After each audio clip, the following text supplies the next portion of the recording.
Dear gate aspirants, क्या आप जानते हैं कि नए नए एक्सपेरिमेंट्स करने से आपकी क्रिटिकल थिंकिंग और कंसेप्चुअल अंडरस्टैंडिंग में एनहांसमेंट हो सकता है। इसीलिए बायजूस एग्जाम प्रेप आपके लिए लेके आ रहा है एक्सपेरिमेंट्स एंड बियॉन्ड। इस सीरीज में आपको मिलेगा हमारी एक्सपर्ट फैकल्टी द्वारा किए गए बहुत सारे नए नए एक्सपेरिमेंट्स जो आपका गेट एग्जाम क्लियर करने में बहुत मदद करेंगे। तो सबसे पहले इस सीरीज में हम इलेक्ट्रिकल इंजीनियरिंग के एक्सपेरिमेंट्स को कवर करेंगे। इस सीरीज में आपको मिलेगा अपने सभी थ्योरेटिकल कंसेप्ट को क्लियर करने का मौका, सभी कंसेप्ट की कॉम्प्रिहेंसिव अंडरस्टैंडिंग, क्रिटिकल थिंकिंग में सुधार, कॉलेज सेमेस्टर एग्जाम में मदद, पीएसयू के इंटरव्यू को क्लियर करने का नॉलेज।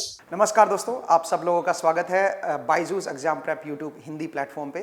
एंड हम आज से एक नई सीरीज स्टार्ट करने जा रहे हैं। दैट इज़ जितने भी हमारे टेक्निकल सब्जेक्ट्स हैं उनके कोशिश करेंगे कि हर सब्जेक्ट को एक्सपेरिमेंट के थ्रू समझा जाए। ये जो सीरीज़ है ये आपकी प्रिपरेशन को और एनहेंस करेगी, आपकी अंडरस्टैंडिंग को और एनहेंस करेगी। और वो स्टूडेंट जो एग्ज़ाम के बाद किसी इंटरव्यू को फेस कर रहे हैं, कोई भी इंटरव्यू आप अटेंड करते हो तो उसमें जो आपको प्रैक्टिकल चीज़ों के बारे में जो आपसे क्वेश्चन पूछे जाते हैं उनकी आपकी अंडरस्टैंडिंग को एनहेंस करेगी। तो मैं उम्मीद करता हूँ कि आपकी ये जो जर्नी रहेगी ये काफ़ी इंटरेस्टिंग रहेगी। इस प्रोसेस में, इस एक्सपेरिमेंट की सीरीज़ में कोशिश मेरी ये रहेगी कि सारे सब्जेक्ट्स के एक्सपेरिमेंट आपको दिए जाएँ, बट स्टार्टिंग हम नेटवर्क थ्योरी से करेंगे। मेरा नाम आशु जांगड़ा है, तो मैं उम्मीद करता हूँ कि ये काफ़ी इंटरेस्टिंग रहेगी और आपको भी काफ़ी मज़ा आएगा।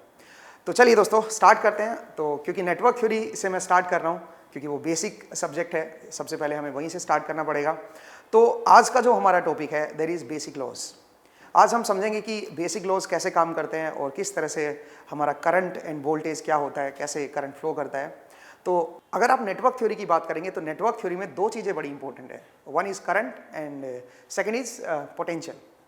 करंट कैसे फ्लो करता है, तो करंट की अगर हम एक जनरल डेफिनेशन देखें दोस्तों, तो करंट क्या होता है अगर मैं किसी से भी पूछता हूं तो करंट जनरली स्टूडेंट बोलते हैं flow of charge, flow of electrons.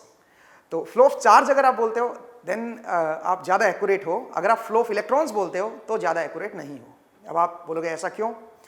अगर मैं बोलूँ कि फ्लो ऑफ इलेक्ट्रॉन्स, तो फ्लो ऑफ इलेक्ट्रॉन्स कब सही है? अगर मैं कोई मेटल ले लूँ, कोई मेटल रोड लेता हूँ, इस मेटल रोड में अगर मैं कोई करंट फ्लो कराऊंगा, अगर मैं पोटेंशियल डिफरेंस इसके अक्रॉस अप्लाई करूंगा, आप जानते हो ओम्स लॉ क्या कहता है। ओम्स लॉ कहता है कि अगर कोई भी मेरे पास कोई कंडक्टिंग मटेरियल है उसके अक्रॉस अगर मैं पोटेंशियल डिफरेंस अप्लाई करूंगा तो उसमें करंट फ्लो करेगा। That current will be proportional to that potential difference. अब ये जो करंट आएगा जो इस मेटल के अंदर फ्लो करेगा that is due to electrons. But कई बार आपने ऑब्जर्व किया होगा कि कई बार आपका हाथ लग जाता है लाइव वायर से। आपके घरों में कई बार जो आपके सप्लाई होती है, प्लग जो होता है, कई बार उसके साथ टच हो जाता है और आपको एकदम झटका फील होता है। तो जो आपको जो झटका लगा है उस टाइम जो आपकी बॉडी के थ्रू जो करंट गया है that is not due to electrons, that is due to ions. आपकी बॉडी में कुछ आयंस होते हैं और उसकी वजह से करंट फ्लो करता है। अब मेरे पास एक एग्जाम्पल है इस चीज़ को दिखाने के लिए। मेरे पास एक एक्सपेरिमेंट है, तो जरा देखिए, मैं चाहता हूं कि आप इस एक्सपेरिमेंट को देखें। इस एक्सपेरिमेंट में मेरे पास एक बल्ब है और बल्ब को मेरे पास यहाँ पे मैंने एक पानी डालने के लिए मैंने कुछ एक बॉक्स लिया है, एक डब्बा लिया है जिसमें मैं पानी डालूंगा और मैं इस बल्ब को इस डब्बे के साथ सीरीज में कनेक्ट करना चाह रहा हूँ। तो आप देख सकते हैं कि ये जो है, ये मेरा जो बल्ब है ये इसके साथ सीरीज में कनेक्ट है। ये जो पॉइंट आया ये बल्ब के थ्रू होते हुए यहाँ पे आ गया और बीच में खाली है मेरा और यहाँ पे मेरा दूसरा पॉइंट है। मुझे इन दोनों पॉइंट के बीच वोल्टेज अप्लाई करनी है और मुझे देखना है कि करंट फ्लो कर रहा है कि नहीं कर रहा है और करंट जो है वो कैसे फ्लो करेगा। यहाँ पे हम दोनों चीज़ को समझ पाएंगे। करंट जो इलेक्ट्रॉन का फ्लो होता है वो भी समझ पाएंगे और करंट ड्यू टू आयंस जो है वो भी हम समझ पाएंगे। कैसे? तो मैं क्या करता हूँ, मैं इस डब्बे के अंदर पानी डाल देता हूँ। तो मेरे पास ये ड्रिंकिंग वाटर है, तो मैं ये इसके अंदर डाल रहा हूँ दोस्तों। तो ये पानी मैंने इसके अंदर डाला और ये नॉर्मल जो आपका पानी होता है ड्रिंकिंग वाटर है ये। तो मैं उम्मीद करता हूँ कि ड्रिंकिंग वाटर मतलब जगह जगह का अलग अलग होता है ड्रिंकिंग वाटर, ठीक है, क्योंकि ये बेसिकली जो सप्लाई पानी होता है वो है। अब कई जगह का सप्लाई पानी बहुत अच्छा होता है और कई जगह सप्लाई पानी जो होता है वो इतना अच्छा नहीं होता है, तो उसमें कई बार एसिड्स आ जाते हैं, कई बार एसिडिक पानी होता है। तो डिपेंड करता है कि आप किस जगह का पानी यूज़ कर रहे हो। तो मैंने ये सिंपल एक नॉर्मल पानी लिया है, ठीक है, ड्रिंकिंग वाटर लिया है। मेरे पास एक और पानी भी है, मैं दो चीज़ पे आपको एक्सपेरिमेंट दिखाता हूँ। तो ज़रा देखिए दोस्तों, तो मेरे पास यहाँ पे ये सोर्स अवेलेबल है, यहाँ से मेरे पास सप्लाई आएगी और इन दोनों पॉइंट पे सप्लाई अवेलेबल है। मैं एक बार चेक भी कर लूंगा कि भाई ये सप्लाई मेरे पास करेक्ट है कि नहीं है, मेरे पास यहाँ पे मुझे मिली है कि नहीं है सप्लाई। तो उसके लिए मैं एक बार जरा, मेरे पास एक मल्टीमीटर है, उससे मैं चेक कर सकता हूँ। ये मैं आपको आगे समझाऊंगा कि मल्टीमीटर कैसे काम करता है या कैसे हम वोल्टेज को रीड करते हैं। तो फिलहाल मैंने मल्टीमीटर यहाँ पे लगाया है सो दैट मैं चेक कर सकूँ कि यहाँ पे वोल्टेज अवेलेबल है कि नहीं है, ये यहाँ से पॉइंट की कनेक्टिविटी सही है या नहीं है। तो चलिए मैं जरा इसको ऑन करता हूँ। तो यहाँ पे आप देख सकते हो मेरा जो ये मीटर है ये सप्लाई को दिखा रहा है कि इधर से 235 वोल्ट मुझे मिल रहा है, ठीक है। और यहाँ पे अगर आप मैं मीटर से चेक करें तो मीटर जो है यहाँ पे जो वोल्टेज दिखा रहा है मुझे, जो टर्मिनल है वहाँ पे 236.6, मतलब वही है। ये मीटर थोड़े बहुत एरर हमेशा रहता है इनमें। तो इसका मतलब यहाँ पे मेरे पास वोल्टेज अवेलेबल है, इसका मतलब यहाँ से जो कनेक्टिविटी है दैट इज परफेक्टली फाइन। तो मैं इसको अब बंद कर देता हूँ और यहाँ से इन दोनों पॉइंट को हटाता हूँ और जो मेरे जो सप्लाई पॉइंट थे, मतलब जहाँ पे मेरे मैंने ये जो 2 पॉइंट निकाले थे उन पे मैं कनेक्ट करता हूँ ये, क्योंकि जो ये बल्ब का जो पॉइंट था अब मैं यहाँ पे सप्लाई देना चाहता हूँ। तो चलिए मैंने पहला पॉइंट यहाँ पे कनेक्ट किया एंड मैंने दूसरा पॉइंट यहाँ पे कनेक्ट किया और अब मैं सप्लाई को ऑन करूँगा। और मैंने यहाँ पे पानी डाला हुआ है, मैं चेक करना चाहता हूँ कि पानी के थ्रू करंट फ्लो करता है कि नहीं करता है। तो मैंने सप्लाई को ऑन किया और आप देख सकते हो बल्ब जो है वो ग्लो नहीं कर रहा है। यहाँ पे सप्लाई तो अवेलेबल थी, वोल्टेज तो यहाँ पे अवेलेबल थी, और ये जो बल्ब का ये जो प्रोसेस है मेरा, बल्ब के सीरीज में पानी लगाया हुआ है बट बल्ब तो ग्लो नहीं कर रहा है, बिकॉज पानी की कंडक्टिविटी अच्छी नहीं है। क्योंकि बल्ब के अंदर तो वायर होता है, वायर तो मेटल है, मेटल में तो करंट फ्लो करेगा, बट ये पानी जो है इसमें ये करंट को फ्लो नहीं करने दे रहा है। इसका रेजिस्टेंस, इसमें बेसिकली इलेक्ट्रॉन्स फ्लो नहीं कर पा रहे हैं। तो एक काम करता हूँ मैं, यहाँ पे इलेक्ट्रॉन्स तो नहीं फ्लो कर पाएंगे क्योंकि इलेक्ट्रॉन्स तो मेटल के अंदर होते हैं। तो यहाँ पे मैं इसके अंदर कुछ आयंस फ्लो करवा सकता हूँ। कैसे? मैं इसके अंदर नमक डाल देता हूँ। तो चलिए मैं जरा इसमें नमक डालता हूँ। तो मेरे पास एक NaCl है जो आपके घरों में आप यूज़ करते हो, और मैं इसमें नमक डाल रहा हूँ। तो मैंने थोड़ा सा नमक डाला और अब जरा देखिएगा, अब जो है बल्ब धीरे धीरे इसमें करंट बिल्डअप होना स्टार्ट हो जाएगा, क्योंकि नमक घुलना जब स्टार्ट करेगा तो इसमें Na+ एंड Cl- आयंस बनना स्टार्ट होंगे, और आयंस जब बनेंगे तो ये घुलना स्टार्ट होगा और धीरे धीरे बल्ब की ब्राइटनेस जो है वो बढ़ती चली जाएगी। आप देख सकते हो आपके सामने है। इवन मैं इसको नहीं भी मिक्स करूंगा तब भी बल्ब जो है धीरे धीरे ब्राइट होता चला जाएगा। और अगर मैं थोड़ा सा इसको मिक्स कर दूं तो ब्राइटनेस जो है वो थोड़ी सी बढ़ जाएगी, क्योंकि बहुत ज्यादा आयंस इसके अंदर हो जाएंगे। इसका मतलब यहां पे पानी में जो करंट आ रहा है इसमें, अब वो आयंस की वजह से आ रहा है, Na+ एंड Cl-। और जो मेटल के अंदर करंट आ रहा है that is due to electrons. यहां पे मेटल है, इसके अंदर कॉपर लगा हुआ है, तो कॉपर मेटल में जो करंट आ रहा है that is due to electrons, और यहां पे जो करंट आ रहा है that is due to ions. इसका मतलब अगर मैं करंट फ्लो को डिफाइन करूं या करंट को डिफाइन करूं तो करंट को कैसे डिफाइन करूंगा? Current is flow of charge. अगर मैं सिर्फ ये बोल रहा हूं कि current is flow of electrons तो मैं ज्यादा एक्यूरेट नहीं हूं, क्योंकि मैं सिर्फ एक स्पेसिफिक हूं मेटल्स के बारे में। तो अब मुझे क्या बोलना चाहिए? मुझे बोलना चाहिए current is flow of charge, charge का फ्लो। अब मैं जरा इसको मिक्स करूंगा तो आप देख सकते हो ब्राइटनेस जो है वो धीरे धीरे थोड़ी थोड़ी बढ़ती चली जाएगी, क्योंकि आयंस जो है वो मेरे क्या होते जा रहे हैं? बढ़ते चले जा रहे हैं। तो आपकी जो ब्राइटनेस है बल्ब की वो बढ़ती चली जाएगी। आई होप आपको ये समझ आया एंड आपको करंट की जो डेफिनेशन है, बेसिक डेफिनेशन, वो समझ आई। Current is flow of charge, ठीक है। चलिए अब नेक्स्ट मूव करते हैं, करंट कितने तरह का होता है। आई होप आपको ये एक्सपेरिमेंट थोड़ा समझ आया होगा। अब करंट कितने तरह का होता है? मेनली हम इलेक्ट्रिकल इंजीनियरिंग में 3 तरह के करंट को हम पढ़ते हैं, दैट इज कंडक्शन करंट, दूसरा जो है वो है हमारा कन्वेक्शन करंट, और तीसरा जो है वो है डिस्प्लेसमेंट करंट। अब अगर मैं बात करूं कंडक्शन करंट की, तो कंडक्शन करंट नाम से ही क्लियर है, इसको फ्लो करने के लिए कंडक्टर की रिक्वायरमेंट होगी। हमें कंडक्टर चाहिए। जैसे कि आप बल्ब को ग्लो कराते हो, तो जब भी कोई बल्ब ग्लो करता है तो उसमें मेटेलिक पाथ होता है, और उस बल्ब को कनेक्टिंग वायर जो होता है ना, बल्ब को सप्लाई से कनेक्ट करने के लिए वायर होता है, कॉपर वायर। जैसे आप घरों में जो यूज करते हो, घरों में जो भी लाइट यूज होती है वो वायर के थ्रू कनेक्ट होती है, और वायर में क्या होता है? कॉपर। तो उस टाइम जो करंट फ्लो करता है दैट इज कंडक्शन करंट, जो आप नॉर्मल घरों में देखते हो, दैट इज कंडक्शन करंट। और कंडक्शन करंट पे ही ओम्स लॉ अप्लाई होता है। ओम्स लॉ को आप V = IR भी बोल सकते हो और J = σE भी बोल सकते हो। तो कंडक्शन करंट पे आपका ओम्स लॉ अप्लाई होगा, बिकॉज मेटल के केस में हम लोग उसको डिस्कस करते हैं। ओम्स लॉ जो डिराइव हुआ है दैट इज फॉर मेटल्स। अब आते हैं कन्वेक्शन करंट की तरफ। कन्वेक्शन करंट वो होता है जिसको फ्लो करने के लिए कोई कंडक्टिंग मीडियम की जरूरत नहीं होती। जैसे कि आपने नाम सुना होगा कैथोड रे ट्यूब, CRT। तो कैथोड रे ट्यूब के अंदर आपने देखा होगा कि जो इलेक्ट्रॉन्स टकराते हैं स्क्रीन पे, वो इलेक्ट्रॉन्स फ्लो करते हैं स्क्रीन की तरफ और उससे भी एक करंट बनता है। और वो जो करंट होता है वो करंट कौन सा होता है? आपका कन्वेक्शन करंट।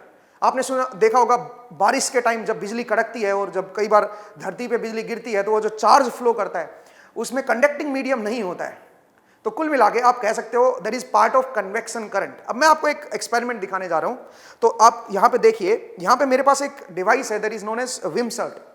तो इस विमसर्ट में क्या होता है बेसिकली, जब मैं इसको रोटेट करूंगा तो इसके ऊपर ऑपोजिट पोलैरिटी के चार्जेस बनेंगे। ठीक है, चार्जेस बनने से क्या होता है, यहां पे पोटेंशियल क्रिएट हो जाता है, हाई वोल्टेज बन जाती है और एक पॉइंट पे आके ब्रेक डाउन हो जाता है एयर का। मतलब जैसे आपको जैसे बारिश के टाइम जो बिजली कड़कती है वो चीज जो फिनोमेना आप देखते हो वही फिनोमेना आपको यहां पे भी देखने को मिलेगा और आपको एक करंट फ्लो होता हुआ नजर आएगा। आप वो प्रोसेस छोड़ दीजिए, दिमाग से निकाल दीजिए अभी कि पोटेंशियल कैसे बनता है या वो चीज, वो हम बाद में देखेंगे। बट फिलहाल बस आप ये देखिए कि करंट कैसे फ्लो करेगा। और यहां पे कोई कंडक्टिंग मीडियम नहीं है, यहां पे बीच में एयर है, तो एयर का ब्रेकडाउन होगा तो आपका करंट फ्लो करेगा। तो जरा देखिए, मैं जरा इसको रोटेट करता हूं और आप देख सकते हो यहां पे आप जो स्पार्क जो आपको नजर आ रहा है बेसिकली ये करंट है।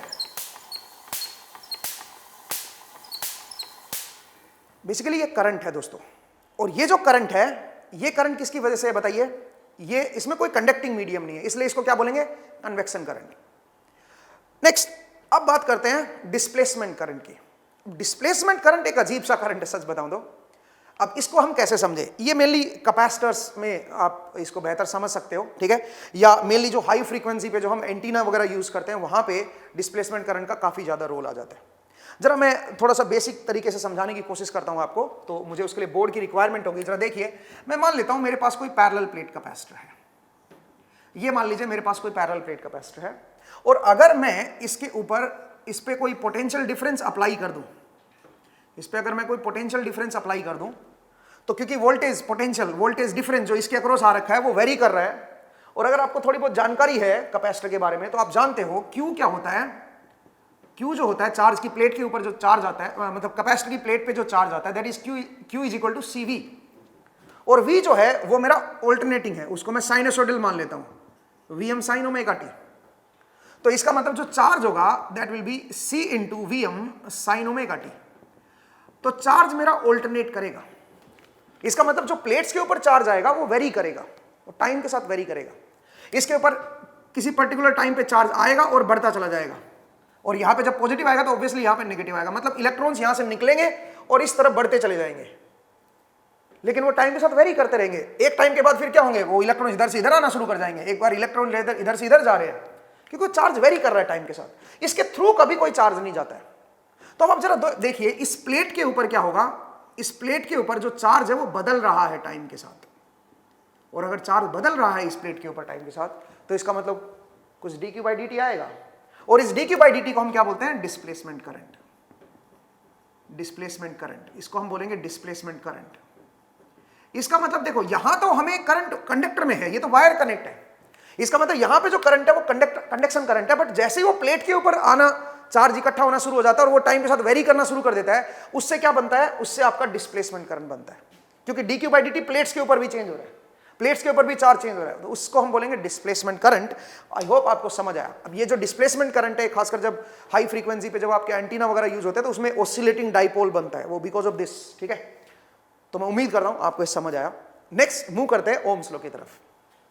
ओम्स लॉ आपने पढ़ा होगा कि अगर मान लीजिए मेरे पास कोई मेटल है, उसकी लेंथ है कोई एल, इसकी लेंथ मैं एल ले लेता हूं, और इसका जो क्रॉस सेक्शन एरिया है उसको मैं ए मान लेता हूं, ये मेरा क्रॉस सेक्शन एरिया है, इसकी लेंथ है मेरी एल। अब जब मैं इसके अक्रॉस कुछ अभी देखो फिलहाल इसमें कोई करंट नहीं है, हालांकि इसमें जो इलेक्ट्रॉन्स हैं वो फ्लो कर रहे हैं, वो टेढ़े मेढ़े फ्लो कर रहे हैं इसके अंदर because of room temperature. Room temperature की वजह से इसके जो एटम है उनसे इलेक्ट्रॉन जो है वो अलग हो रखे हैं, और वो रैंडम मोशन कर रहे हैं इसके अंदर, रैंडम थर्मल मोशन है। This is under thermal equilibrium, ये अभी थर्मल इक्विलिब्रियम में है। मतलब आप कह सकते हो कि किसी भी पर्टिकुलर, अगर यहां पे मैं कोई क्रॉस सेक्शन इमेजिन कर लूं, यहां पे कोई क्रॉस सेक्शन ले लूं, तो उस क्रॉस सेक्शन से जितने इलेक्ट्रॉन इधर जा रहे हैं किसी पर्टिकुलर टाइम पे, उतने ही इधर आ रहे हैं। मतलब नेट मोशन कितना है, नेट मूवमेंट कितना है इलेक्ट्रॉन्स का? जीरो। यहां पे कोई करंट नहीं है, इसके अंदर कोई करंट नहीं है। तो अब मुझे करंट कैसे फ्लो करेगा इसके अंदर, मैं करंट कैसे फ्लो कराऊंगा? उसके लिए मुझे क्या चाहिए? मुझे इसके अक्रॉस पोटेंशियल डिफरेंस अप्लाई करना पड़ेगा। मतलब अगर मैं इसके अक्रॉस वोल्टेज डिफरेंस लगा देता हूं, एक तरफ पॉजिटिव हायर पोटेंशियल और एक तरफ नेगेटिव लोअर पोटेंशियल अगर मैं लगाऊंगा, तो इसमें करंट फ्लो होना स्टार्ट हो जाएगा। और वो जो करंट होगा that is proportional to applied voltage. जो आप वोल्टेज अप्लाई करोगे उसके प्रोपोर्शनल होगा, and that proportionality constant is 1/R। It means आप कह सकते हो current is proportional to V। Now the proportionality constant है उसको आप लिख सकते हो 1/R। इसका मतलब I is equal to current is equal to potential difference divide by resistance R। अभी R क्या होता है? R जो है वो इस मेटल का रेजिस्टेंस है। और रेजिस्टेंस क्या होता है? रेजिस्टेंस मेटल की प्रॉपर्टी होती है जो करंट के फ्लो को अपोज करती है। अब ये मेरे पास मेटल है, इसकी अपनी एक लेंथ है, इसका अपना एक क्रॉस सेक्शन एरिया है, इसका एक अपना मटेरियल है, आयरन है ये, ऐसा कॉपर की भी आप ले सकते हो, फिलहाल मेरे पास आयरन मटेरियल है ये।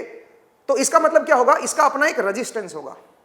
रेजिस्टेंस V और I पे डिपेंड नहीं करता। रेजिस्टेंस तो मटेरियल प्रॉपर्टी है ना, और आपने पढ़ा भी होगा रेजिस्टेंस को अगर मैं लिखता हूं तो ρL/A मैं लिख सकता हूं। R इज इक्वल टू जो रेजिस्टेंस होता है दोस्तों that is ρL/A। A is cross section area, L मेरी क्या है? लेंथ, और रो मेरा क्या है? रेजिस्टिविटी।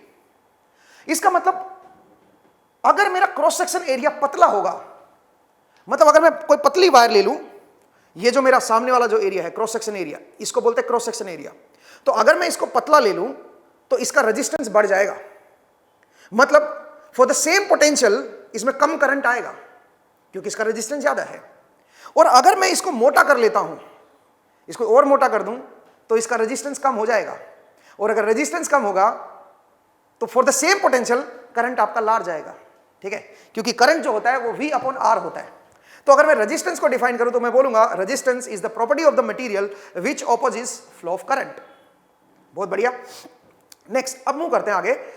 अब मैं इस क्रॉस सेक्शन के इफेक्ट को दिखाना चाहता हूं आपको। ये क्रॉस सेक्शन जो होता है हमारा, जो भी हम वायर लेते हैं, जो भी हम जिस मेटल में करंट फ्लो करता है, उसका क्रॉस सेक्शन क्यों इतना इंपॉर्टेंट होता है, मैं उसको दिखाना चाह रहा हूं। तो उसके लिए मेरे पास एक एक्सपेरिमेंट है, लेकिन उस एक्सपेरिमेंट को करने से पहले मैं एक दो जानकारी आपको और देना चाहता हूं। रजिस्टेंस क्या होता है? रजिस्टेंस के अंदर आपकी हीट लॉस होती है। रजिस्टर जो है वो कंज्यूम करता है पावर को, और वो पावर को एनर्जी की फॉर्म में कंज्यूम करके वो हीट बना देता है, और हीट को जो है वो मटेरियल में डिसिपेट करता है। अब ये चीज सबसे पहले देखते हैं। अब जो हीट होती है, जो हीट जो जनरेट होती है रजिस्टर में, आप जानते हो, अगर आपने पढ़ा है बेसिक थ्योरी में, तो आप जानते हो कि जो हीट पैदा होती है that is I² × R, IRMS का स्क्वायर × R, इतनी हीट पैदा होती है। तो जरा देखिए, मेरे पास, मैं चाह रहा हूं कि आपको ये दिखाया जाए कि किस तरह से हीट बनती है और कैसे मैं उस हीट को महसूस कर सकता हूं, वो जरा मैं आपको दिखाना चाहता हूं। तो जरा देखिए दोस्तों, मेरे पास एक बल्ब है, और बल्ब जो है वो एक रेजिस्टेंस की ही फॉर्म होती है। बल्ब जो है मेरा वो रजिस्टर ही होता है एक। ठीक है, इसके अंदर एक वायर होता है, और वायर का अपना एक रेजिस्टेंस है जिसमें हीट पैदा होती है।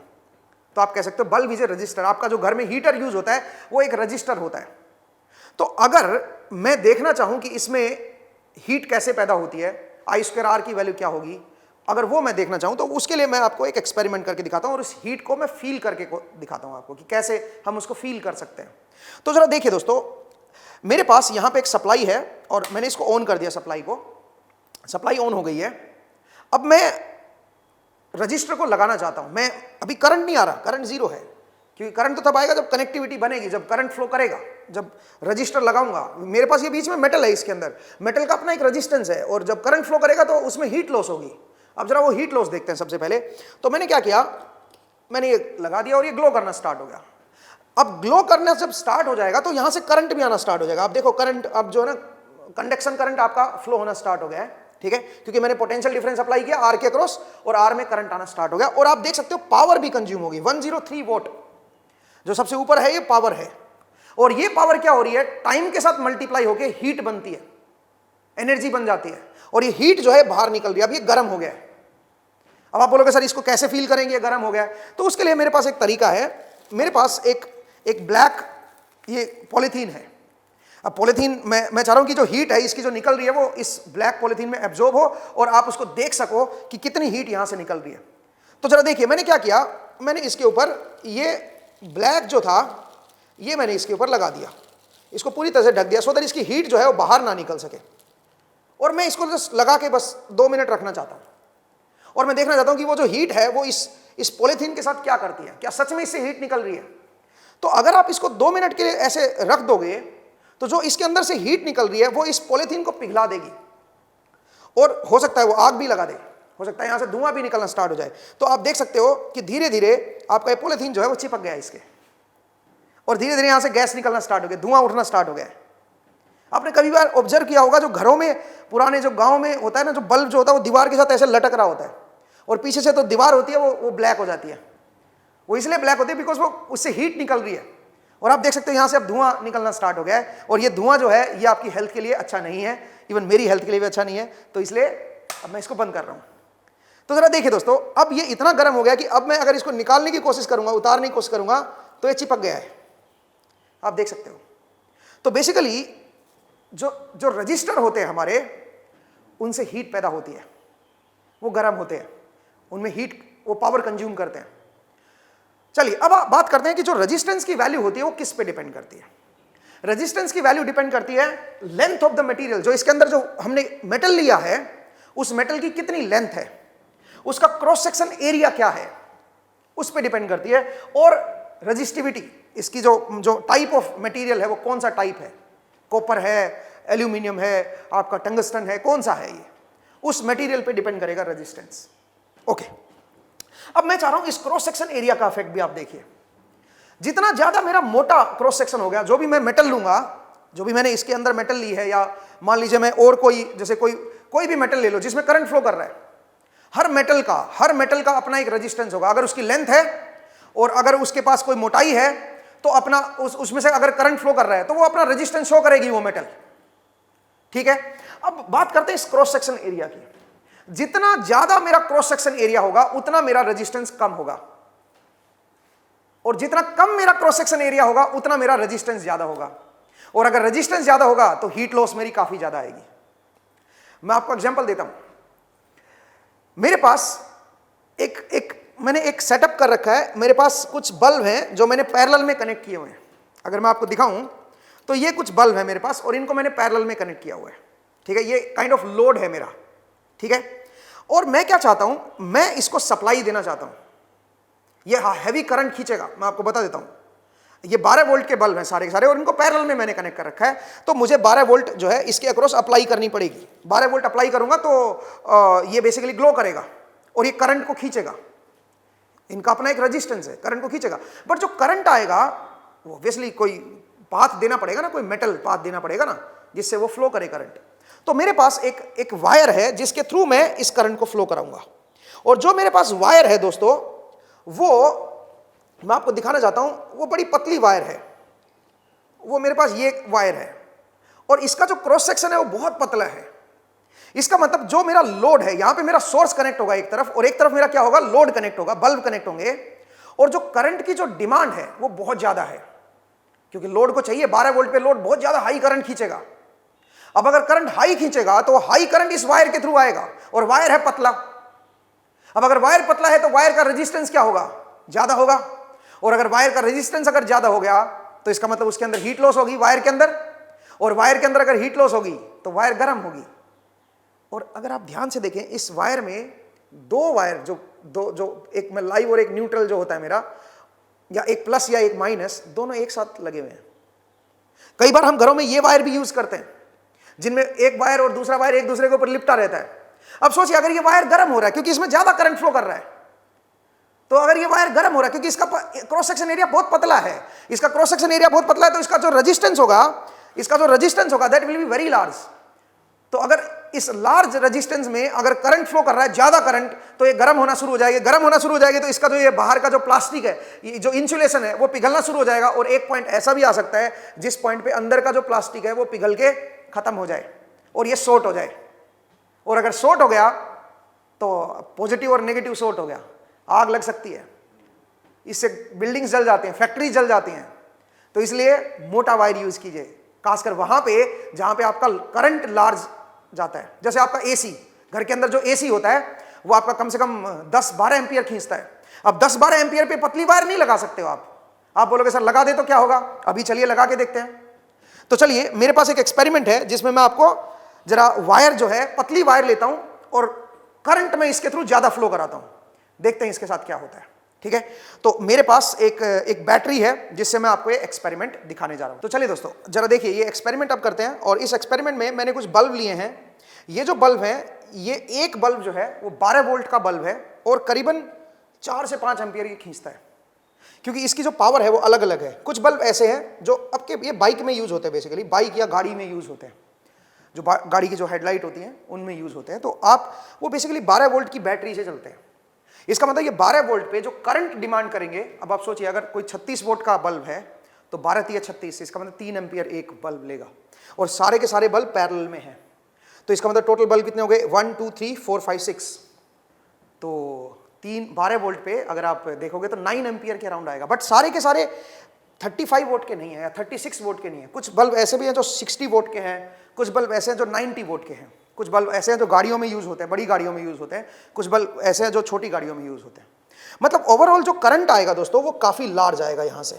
ठीक है, यहाँ से जो करंट आएगा काफी लार्ज आएगा। तो मैं एक काम करता हूँ, करंट को रीड करने के लिए मैं एक इंस्ट्रूमेंट लगा देता हूँ सो दैट मैं करंट को भी रीड कर सकूँ साथ साथ। ठीक है, तो एक काम करता हूँ, मैंने यहाँ पे करंट रीड करने के लिए एक क्लैम्प मीटर लगा दिया है जो मुझे करंट की रीडिंग को बताएगा कि कितना करंट है।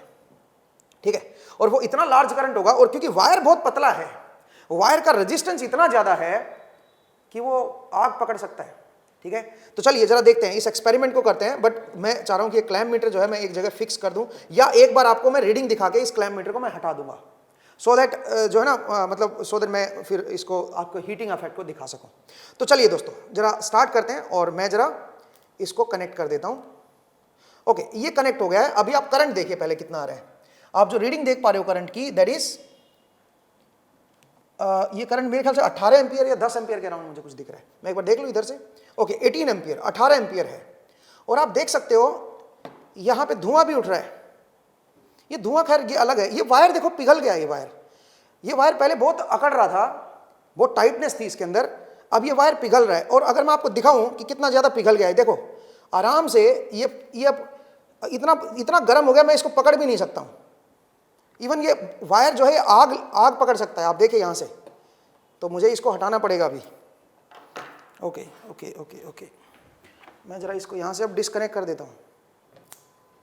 हाँ, अब देखिए ये क्या है, ये किसका इफेक्ट है, ये पतले वायर का इफेक्ट है। आप देखिए क्या हो गया इसका। मैं चाह रहा हूं कि कैमरामैन इस पे फोकस कीजिए, जरा देखिए ये हिस्सा।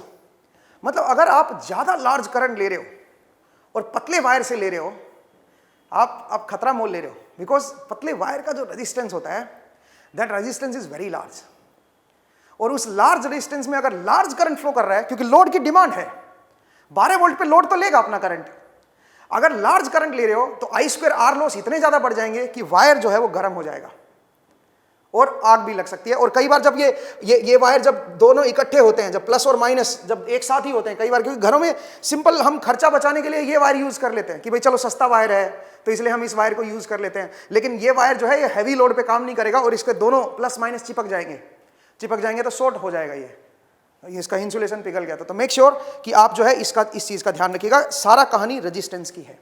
मैं उम्मीद करता हूं कि आपको ये एक्सपेरिमेंट जो है समझ आया। तो चलिए अब आगे बढ़ते हैं, थोड़ा सा एक स्टेप और आगे लेके चलते हैं। अब मैं बात करना चाहता हूं कि किस तरह से हमारा जो करंट है वो कैसे फ्लो करता है, और जो मेरा कन्वेक्शन करंट है उसके ऊपर ओम्स लॉ जो है वो क्यों अप्लाई नहीं होता है। ठीक है, तो देखिए दोस्तों अब हम अगले एक्सपेरिमेंट की तरफ बढ़ते हैं। बट नेक्स्ट एक्सपेरिमेंट करने से पहले मैं चाह रहा हूं कि आपको मैं एक छोटी सी जानकारी और दे दूं। यहां पे अगर आपने ध्यान दिया हो तो जब मैं आपको एक्सपेरिमेंट कर रहा था, तो इस एक्सपेरिमेंट में जब मैं इसको रोटेट कर रहा था तो मैंने आपको कन्वेक्शन करंट दिखाया था। अब आप देखिए ये जो गैप है ये अप्रोक्सीमेटली 2 and 2.5 सेंटीमीटर का होगा, और एयर को जो ब्रेकडाउन होने के लिए जो आपको पोटेंशियल चाहिए होता है वो अप्रोक्सीमेटली 20 किलोवोल्ट से 30 किलोवोल्ट तक के अराउंड चाहिए होता है। इसका मतलब आप मान सकते हो कि रफली इन दोनों पॉइंट के बीच, क्योंकि एयर ब्रेकडाउन हुई है, ब्रेकडाउन होने के बाद करंट आया है, तो अप्रोक्सीमेटली आप ये कह सकते हो कि यहां पे जो पोटेंशियल डिफरेंस रहा होगा वो अप्रोक्सीमेटली 40 किलोवोल्ट से लेके मे बी 60 किलोवोल्ट के बीच में रहा होगा।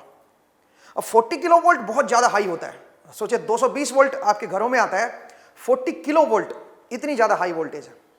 अब मैं चाह रहा हूं कि मैं इसको पकड़ूं, मैं अपना हाथ लगाऊं यहां पे पोटेंशियल, इस हाई पोटेंशियल डिफरेंस पे मैं चाह रहा हूं कि मैं अपना हाथ को कनेक्ट करूं और देखता हूं कि क्या मुझे ये हार्मफुल रहेगा मेरे लिए, इतनी हाई वोल्टेज। तो वो मैं जरा आपको दिखाना चाहता हूं। उसके लिए मुझे एक वॉलंटियर की जरूरत पड़ेगी, तो मैं चाहता हूं कि एक वॉलंटियर आ जाए। हाँ जी, तो आप एक बार ऊपर आ जाइए। इनका नाम शिवम है बाय द वे, एंड ये मुझे मेरी हेल्प करेंगे थोड़ी सी। तो चलिए ज़रा इस एक्सपेरिमेंट को करते हैं। तो शिवम, आपको ये करना है कि आपको जब मैं इसको रोटेट करूंगा तो आपको यहाँ पे हाथ लगाना है, एंड आपको कुछ भी हो सकता है, मतलब थोड़ा सा कॉन्शियस रहें, आपको झटका लगेगा, मतलब इतना ज़्यादा नहीं लगेगा बट लगेगा, ठीक है। और आप बताइएगा कि किस तरह का आपको फील हुआ। तो मैं जरा इसको रोटेट करता हूँ और मैं जरा पोटेंशियल इसमें क्रिएट कर देता हूँ, पोटेंशियल डिफरेंस, लेकिन मैं जब बोलूँगा तो आपको इसको टच करना है। चलिए ज़रा स्टार्ट करते हैं दोस्तों। हाँ, अब यहाँ पे बन रहा है, तो आप जरा अपना हाथ इसके ऊपर लाइए, दोनों पे लगाना है आपको, दोनों पे लगाइए। हाँ, लगा लो, इसको पकड़ लो, करो करो, पकड़ लो, कोशिश करो, डरो मत, नहीं पकड़िए, इसको पकड़िए, इसको पकड़िए, हाँ हाँ पकड़ लीजिए, बिल्कुल, छोड़ दीजिए। 40 किलो वोल्ट, 40 किलो वोल्ट कोई जोक नहीं है दोस्तों, कोई मजाक नहीं है, ठीक है। सोचिए 40 किलो वोल्ट इन्होंने पकड़ा है, बट ये सेफ है। और आप 220 वोल्ट जो आपके घरों में होती है उसको पकड़ के देखिए, आप मर सकते हो। अब मैं बिल्कुल रेकमेंड नहीं करूंगा आपको। इतनी हाई वोल्टेज पे कैसे ये सेफ है? असल में जो करंट गया है इनमें वो बिल्कुल ही माइक्रो एम्पियर गया होगा, मिली एम्पियर भी नहीं गया होगा। लेकिन ओम्स लॉ तो कुछ और ही कहता है। ओम्स लॉ कहता है कि अगर मैं V मेरा बहुत ज्यादा हाई है और अगर मैं उसके अक्रॉस R लगाऊंगा तो करंट जो आएगा वो तो V/R होगा। एंड V क्योंकि इतना हाई है और R अगर बॉडी का रेजिस्टेंस में कुछ भी ले लूं, करंट तो अच्छा खासा आना चाहिए, इवन मिली एम्पियर जो है वो आदमी को मार सकता है, आप सोचिए। तो यहाँ पे तो कुछ अलग मुझे नजर आना चाहिए था, लेकिन ऐसा कुछ नहीं हुआ। ये आपका होमवर्क है, आप इसके ऊपर सोचिए। एंड नेक्स्ट एपिसोड में आपसे फिर से मुलाकात होगी। नेक्स्ट एपिसोड में हम देखेंगे कि इसका क्या कारण है, क्यों ऐसा नहीं हुआ।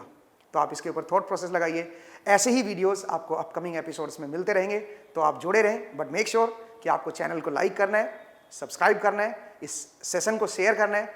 तो चलिए इसी के साथ आज का हम सेशन एंड करते हैं। नेक्स्ट सेशन में नए एक्सपेरिमेंट के साथ आपसे मुलाकात होगी। आज के लिए इतना ही, थैंक यू।